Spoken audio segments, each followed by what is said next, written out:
देखो आपका अंशुल,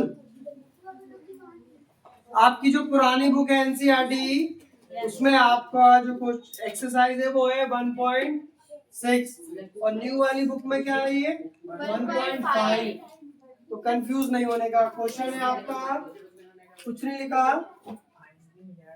फाइंड लिखा है, फाइंड। पहला क्वेश्चन लिखा फाइंड में 64 1/2।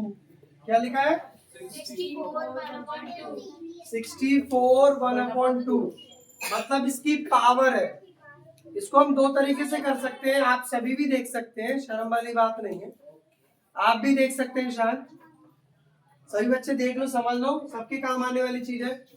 किसी भी नंबर की पावर 1/2 1/3 हो तो क्यूब रूट, 1/4 हो तो 4 रूट। समझ रहे हो, ये 1/2 है तो क्या कर देंगे हम डायरेक्ट इसको स्क्वायर रूट। 1/2 का मतलब होता है स्क्वायर रूट 64। अब 64 8 इंटू 8 या और भी फैक्टर बना सकते हैं आप, 2 इंटू 2 इंटू 2 इंटू 2 इंटू 2। दिख रहा है आप सभी को? अब 2 2 2 आंसर क्या आ जाएगा आपका 8। यह आपका आंसर आ गया। या फिर और कैसे कर सकते हैं, 64 की पावर 1/2 है, अब ये किसकी पावर 2 होती है 8 की पावर 2 और उसकी पावर की पावर इंटू होती है, ये इससे कट जाएगा, आंसर क्या आ जाएगा आपका। तो एक तरीका ये, एक तरीका ये, देख लो दोनों सरल है। दूसरा देखो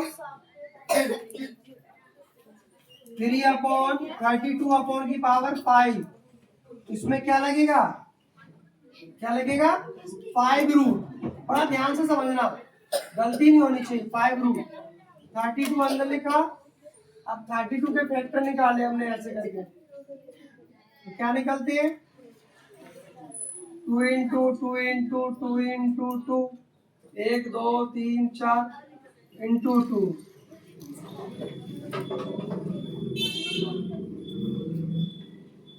इसको हम ऐसा करना चाहे तो, है ना।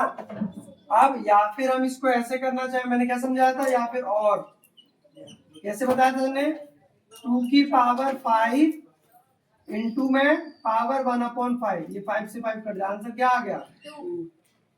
और ये भी क्या था 5 रूट था, इसका भी आंसर क्या आ जाता 2, क्योंकि कौन सा रूट है 5 रूट है।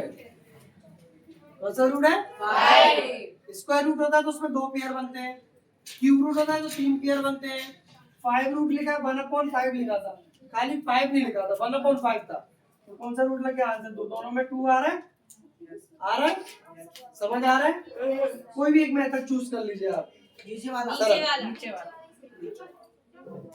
अगला थर्ड 1/25 है, इसकी पावर 1/3, तो हमें पता होना चाहिए cube root square root square cubes. 1/25 किसका होता है 5 का, 5 की पावर 3 और उसकी पावर भी क्या थी, तो पावर की पावर क्या होती है, पावर की पावर मल्टीप्लाई होती है, समझ रहे हो, पावर की पावर मल्टीप्लाई। तो ये इससे ये कट गया, आंसर क्या आ गया 5। जिस तरीके से फॉर एग्जाम्पल मैं आपको सब a की पावर m इंटू b की पावर भी m, तो अपन क्या लिखेंगे ए बी और m। एक बार और याद देखो, a की पावर m और a की पावर n, समझना ही नहीं है, a की पावर m और a की पावर n, पावर अलग है लेकिन बेस सेम है, तो बेस सेम होते तो पावर क्या हो जाती है, जैसे 2 इंटू 2 इंटू 2 इंटू 2 क्या हो जाएगा 1 2 3 4, 2 की power 4, 2 3 into 3 into 2 into 2 into 2, क्या हो जाएगा 3 की पावर 3 इंटू 2 की पावर 3। अब पावर सेम है पावर सेम है, नंबर अलग है, तो क्या हो जाएगा 3 इंटू 2 उसकी पावर 3 6 की पावर 3। वो समझ आया? सही बताओ। इसी तरीके से आपको ये सारी एक्सरसाइज सॉल्व करनी है, आप लोग ध्यान से कर सकते हैं। अगला क्वेश्चन है क्वेश्चन नंबर 2 का, इसी का फर्स्ट है 9 3/2 दिया है, तो इसका मतलब 3/2 है, तो 9 किसकी पावर होता है? 9 किसका स्क्वायर होता है? 3 का। पावर आपस में इंटू, ये 2 से 2 कट गया, 3 की पावर 3, आंसर क्या आया? समझ आया? अच्छा, अगला क्वेश्चन है आपका, कर लोगे आप लोग? अब कर लोगे सारे क्वेश्चन? ठीक है, धन्यवाद आपका बहुत बहुत।